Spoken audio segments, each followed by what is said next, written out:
கர்ப்பப்பையை பற்றி இன்றைக்கி பார்க்க போகிறோம். நம்ம எல்லாரும் இங்கே இதுக்குள்ளே தான் வந்தோம். நம்ம அம்மாக்கிட்ட இருக்கிற இந்த கர்ப்பப்பை வந்து ஆரோக்கியமாக இருந்துச்சுன்னு வச்சுக்கோங்க, நமக்கு எந்த பிரச்சனையும் இருக்காது. இப்போ நமக்கு கர்ப்பப்பையிலிருந்து தான் இந்த உலகத்திற்கு எல்லா மனிதர்களும் வந்தாங்க. இயேசுலேருந்து பிள்ளையார் மற்ற எந்த கடவுள் எடுத்தாலும் அதுலேருந்து தான் வந்திருக்கிறாரு. எல்லா மனிதர்கள் காந்தி முதல் கொண்டு எல்லாம் வந்திருக்காங்க. நீங்கள், நான், உங்கள் அம்மா அப்பா, உங்கள் குழந்தைகள் எல்லாம் இந்த கர்ப்பப்பைக்குள்ளே தான் நம்ம வந்திருக்கிறோம் இல்லையா? ஸோ அதை பற்றி முழுமையாக தெரிஞ்சுக்கணும். அதுவும் நமக்கு இப்போ அன்னையர் தினம் ஸ்பெஷலாக இது பண்ணுறதுனால. ஸோ இந்த கர்ப்பப்பைக்குள்ளே என்னெல்லாம் இருக்குது அப்படின்னு பார்த்தீங்கன்னா, இதான் ப்ராப்ளி நார்மல் சைஸ். கையை வச்சு பார்த்தீங்கன்னா இந்த சைஸ் தான் இருக்கும். நல்ல ஒரு உங்கள் கையை இப்போ எப்படி தான் அதான் இருக்கும். பட் அது நாளடைவில் நம்ம தவறான உணவுகள் சாப்பிட்டு இது பெருசாகிடுது. எவ்வளோ பெருசாகுதுன்னு பார்த்தீங்கன்னா இந்த அளவுக்கு பெருசாகிடுது. கர்ப்பப்பையோட ஃபண்டஸ்ன்னு சொல்லுவோம். இது கர்ப்பப்பை, இது இந்த இடத்துல இருந்தால் கர்ப்பப்பை வாய் வருது. இது வெஜைனான்னு வச்சுக்கோங்க. இது வந்து இந்த காய் நீங்கள் சாதாரண பார்த்துருப்பீங்க. ஸோ இது மாதிரி பெருசாகிடுது. பெருசாகிறதுனால தான் எல்லா பிரச்சனைகளும் வருது. ஸோ கர்ப்பப்பையை ஹெல்த்தியாக வச்சுக்கணுன்னா கர்ப்பப்பை வந்து நார்மல் சைஸுக்கு இருக்கணும். கர்ப்பப்பை பற்றி இது பார்த்தீங்க, கர்ப்பப்பை ஆக்சுவலாக என்ன இருக்குன்னா அது ஒரு மாமிசம் தான். அது மாமிசம், மசில், சதை.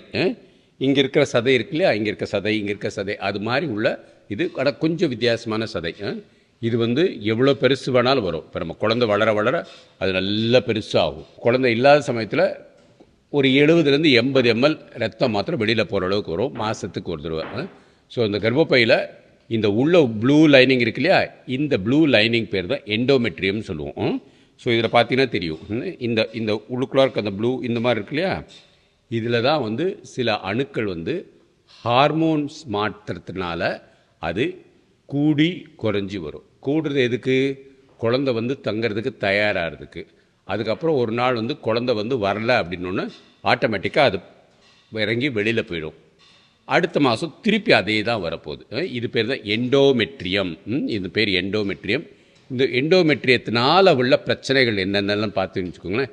உதாரணத்துக்கு இங்கே காப்பர் டீ போட்டிருக்கீங்கன்னு வச்சுக்கோங்க. காப்பர் டீ இருக்கனால இது வந்து என்ன நினைக்கும், இது ஏதோ ஒரு வெளியில் இருக்கிற பூச்சியோ பாம்போ பூரா எதுவோ அப்படின்ட்டு ஃபாரின் பாடி நினச்சிட்டு இந்த இருக்கிற அணுக்கள்லாம் கொஞ்சம் பெருசாகும். ஸோ ஹைப்பர்பிளேஷியான்னு சொல்லுவோம். இந்த எண்டோமெட்ரிய அணுக்கள்லாம் கொஞ்சம் பெருசாகும்.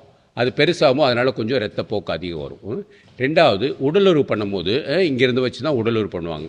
இந்த உடலுறவு பண்ணும்போது என்ன ஆகுதுன்னா ஆட்டோமேட்டிக்காக வந்து கிருமிகள் வந்து இங்கே இருக்கிற இன்ஃபெக்ஷன் வந்து உள்ளே போய் ஒரு தடவைக்கு 1000 விந்துக்கள் போகாதுங்க, லட்சம் கிடையாதுங்க, கோடி கிடையாதுங்க, பல லட்சம் கோடி விந்துக்கள் வந்து ஒரு நேரத்தில் போகும். அப்போது அதில் வந்து வால் இருக்கும் இல்லையா, அந்த வால் வழியாக சில அணுக்கள் வந்து உள்ளே போய் இந்த இடத்துல இருக்கிறதுக்கெலாம் ஒரு இன்ஃப்ளமேஷன் க்ரியேட் பண்ணும். அது எப்படி இந்த டியூப் வழியாக உள்ளே போகும், இந்த டியூப் வழியாக உள்ளே போகும். பட் ஆனால் இதில் இருக்கிறதுனால இந்த எண்டோமெட்ரியம் வந்து பாதிப்படைஞ்சு அதில் வந்து இன்ஃபெக்ஷன் ஜாஸ்தியாக, அதனால் இரத்தப்போக்கு அதிகமாகும். ஸோ மூணாவது வந்து நம்ம நிறைய உணவுகள் சாப்பிட்றதுனால ஹார்மோன்ஸ் மாற்றங்கள் வரும். ஹார்மோன்ஸ் மாற்றங்கள் வரும்போது ஈஸ்ட்ரஜன், ப்ரொஜெஸ்ட்ரோன், இதில் இருந்தால் ஈஸ்ட்ரஜன் வரும், ப்ரொஜெஸ்ட்ரோனும் வரும். இதுங்க வந்து உங்களுக்கு வந்து இந்த உள்ளே இருக்கிறது எண்டோமெட்ரியமை தடியாக்கும், ஹைப்பர்பிளேஷியா பெருசாகும். அந்த காலத்தில் டிஎன்சி பண்ணுவாங்க. இப்போ டிஎன்சிலாம் யாரும் பண்ணுறதில்ல. பட் இதுதான் மெயின் பிரச்சனை. இதுக்குள்ளே தான் குழந்தை உண்டாகும். பட் இந்த விந்து இருக்கு இல்லைங்களா, இந்த விந்துனால இன்ஃபெக்ஷனை இல்லாட்டி சில உணவுகள் வந்து கர்ப்பப்பைக்கு ஏற்றுக்காது. ஃபார் எக்ஸாம்பிள், ரைஸ் நிறைய சாப்பிட்றோம். நம்ம இப்போ இருக்கிற உலகம் வந்து 3 நேரமும் ரைஸ் தான் சாப்பிட்றோம். காலைல இட்லி தோசைன்னு சொல்லிட்டு அதுவும் ரைஸ் தான், மத்தியானமும் ரைஸ் தான் இருக்கும், நைட்டு ஏதாவது விதத்தில் ரைஸ் தான் இருக்கும், இல்லாட்டி மைதா மாவு அந்த மாதிரி ஏதாவது இருக்கும். புரோட்டா சாப்பிடுவோம், சப்பாத்தி சாப்பிடுவோம். ஸோ அது எல்லாமே வந்து கர்ப்பப்பைக்கு பாதிப்படையும். ஸோ அது எல்லாமே இந்த எண்டோமெட்ரியத்தை பாதிப்படையும். அது எல்லாம் எப்படி? ஹார்மோன்ஸ்னால்.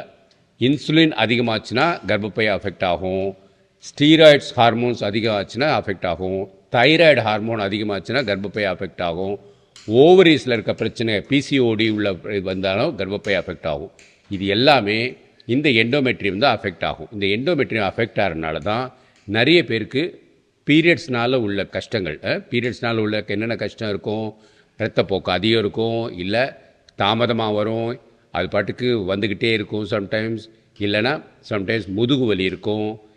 இதில் வந்து இருக்கிற கிருமிகள்னால இங்கெல்லாம் நெறி கட்டிக்கிட்டு இன்ஃப்ளமேஷன் நிறையா இருக்கும் இந்த சைடெல்லாம். அதனால் முதுகு வலி நிறைய வரும். இந்த மாதிரி நிறைய பிரச்சனைகள்லாம் இருக்குது. இதுங்கெல்லாம் தான் நமக்கு தெரிஞ்சுக்கணும். எண்டோமெட்ரியத்தினால உள்ள ஹார்மோன் பிரச்சனை என்னன்னு போச்சு பாருங்கள். ஹார்மோன் பிரச்சனை வந்து எதுனால வருது? இன்சுலின் நம்ம வந்து சின்ன பிள்ளையிலேருந்தே 12 வயசு 14 வயசுலேருந்தே ஏஜ் அட்டன்லேருந்து நம்ம என்ன பண்ணுறோம், குழந்தைங்களுக்கு பிஸ்கெட் கொடுக்குறோம், பால் கொடுக்குறோம், ஹார்லிக்ஸ் கொடுக்குறோம், பூஸ்ட் கொடுக்குறோம், இல்லை நொறுக்கு தண்ணி தான் கொடுத்துக்கிட்டே இருக்கோம், லேஸு கீஸு லொட்டு லொஸ்கன் அதுன்னு கொடுத்துட்டே இருக்கனால உடம்புல இருக்கிற இன்சுலின் லெவல் மிக அதிகமாகுது 12லேருந்து 13க்கு. ஸோ அந்த இன்சுலின் லெவல் அதிகமான பிறகு நம்ம ஆரோக்கியமான உணவு சாப்பிட்டா கூட அந்த இன்சுலின் போகாமையாக வரும். அப்போ தான் பிசிஓடி டெவலப் ஆகுது. ஸோ அப்போ இந்த இன்சுலின் அதிகமாகறனால உங்கள் கர்ப்பப்பை பெருசாக ஆரம்பிக்கும். கர்ப்பப்பை பெருசாக என்ன பண்ணுன்னா உங்கள் உடம்புல இருக்கிற கொழுப்புகள்லாம் நிறையா வரும். அதிலிருந்து ஈஸ்ட்ரஜன்ஸ் வர ஆரம்பிக்கும். ஸோ கொழுப்பு எப்படி இருக்கும், கொழுப்பு அடிவயிற்றில் இருக்க கொழுப்பு ஃபேட்டு எல்லாம் இருக்கு இல்லையா, நம்ம அடிவயிற்றில் இருக்க இந்த கொழுப்பு இருக்கு இல்லையா, இது இடுப்பில் இருக்கிறது. உடம்பு 60 கிலோ இருந்து 100 கிலோ ஆயிருப்பாங்க. அந்த 40 கிலோவும் கொழுப்பு தான். அந்த 40 கிலோவும் சேர்த்து ஈஸ்ட்ரஜன் அதிகம் ப்ரொடியூஸ் பண்ணும். அந்த ஈஸ்ட்ரஜனும் இதே எண்டோமெட்ரியல் பாதிப்படைஞ்சு அது ஃபுல்லாக இன்ஃபெக்ஷன் வந்துக்கிட்டே இருக்கும். ஸோ இதுதான் மெயின் பிரச்சனை.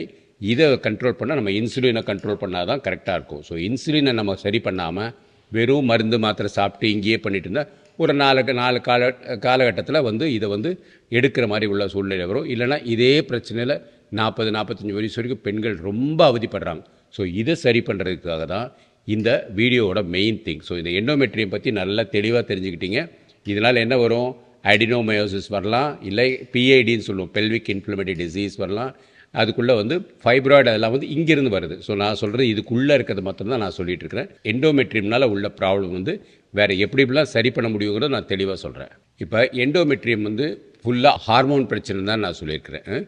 ஸோ இதை மெயினாக நம்ம சரி பண்ணணும் அப்படின்னா இங்கே இருக்கிற இன்ஃபெக்ஷனை முழுக்க காலி பண்ணணும். இங்கே இருக்கிற இன்ஃபெக்ஷன் சாதாரணமாக நமக்கு பல்லு வலி இல்லாட்டி தலைவலி இல்லாட்டி இங்கே ஒரு புண்ணு வந்திருக்கு, இதெல்லாம் சாப்பிடணும். ஒரு 6 நாள் மாத்திரை சாப்பிட்டாலே சரியாக போயிடும், டாக்டர்ஸ் கொடுக்குற மாத்திரைகள். பட் இதுக்குள்ளே இருக்கிற இன்ஃபெக்ஷன் 6 வாரம் சாப்பிடணும், சம்டைம்ஸ் 6 மாதம் கூட சாப்பிட்ற மாதிரி இருக்கும். இந்த பெல்விக் இன்ஃப்ளமேட்டரி டிசீஸ் இது நிறைய பெண்களுக்கு 150% அது பெண்களுக்காக இருக்கும். அது கிளமிடியா இன்ஃபெக்ஷன் இருக்கலாம், இல்லை பல கிருமிகள் இருக்குது. 1 2ன்னு கிடையாது, எக்கச்சக்கமான உள்ள கிருமிகள் இருக்குது. நான் சொல்கிறது தொற்று நோய் மாத்திரம் சொல்லலை, செக்ஷுவலி டிரான்ஸ்மிட் டிசீஸ் மாத்திரம் சொல்ல, அது இல்லாத உள்ள இன்ஃபெக்ஷனே நிறைய இருக்குது. ஸோ அதுக்கெல்லாம் நம்ம சரி பண்ணாதான் இருக்கும். So pelvic inflammatory disease PID அது ஒரு பெரிய டாப்பிக்கு. அதை ட்ரீட் பண்ணுறது தான் நம்ம இதில் நிறைய பேர் குழப்படைகிறாங்க. அதில் ஆக்டிவ் ஃபேஸ் ஒன்று இருக்கும், க்ரானிக் ஃபேஸ் இருக்கும், ஆக்டிவ்லேருந்து க்ரானிக் போகிறவங்க வரும். ஸோ 3 ஃபேஸ் இருக்கும். 3க்கும் வித்தியாசமான ட்ரீட்மெண்ட்டு அது நிறைய பேருக்கு தெரிய மாட்டேங்குது. ஸோ இன்றைக்கி எண்டோமெட்ரியம் பற்றி தெளிவாக தெரிஞ்சுருக்கீங்க. இதில் ஹார்மோன் பிரச்சனைனால அடினோமயோசிஸ் இருக்கிறனால என்ன பிரச்சனைங்கிறது நான் சொல்கிறேன்.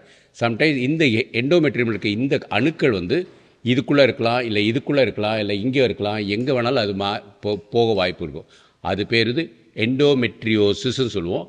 அது வேறு, இது வேறு. ஸோ எண்டோமெட்ரியோசிஸ் நான் தனியாக போடுறேன். ஸோ இது நம்ம எண்டோமெட்ரியம், அதாவது கர்ப்பப்பைக்குள்ளே இருக்கிற அந்த லைனிங் இருக்கு இல்லையா, அந்த லைனிங் மாத்திரம்தான் வச்சு பேசியிருக்கிறேன். இது வெல்வெட் மாதிரி இருக்கும். ஸோ உள்ளே நம்ம கை வச்சு போட்டால் அப்படியே வலுவலுன்னு இருக்கும். நம்ம எப்படி இந்த வாய்க்குள்ளே கை வச்சு அப்படி வலுவலுன்னு இருக்கு இல்லையா, அது மாதிரி ஒரு நல்ல ஸ்மூத்தாக இருக்கும். அதனால் அந்த மாதிரி இருக்கும்போது தான் அது ஆரோக்கியமாக இருக்கிறது.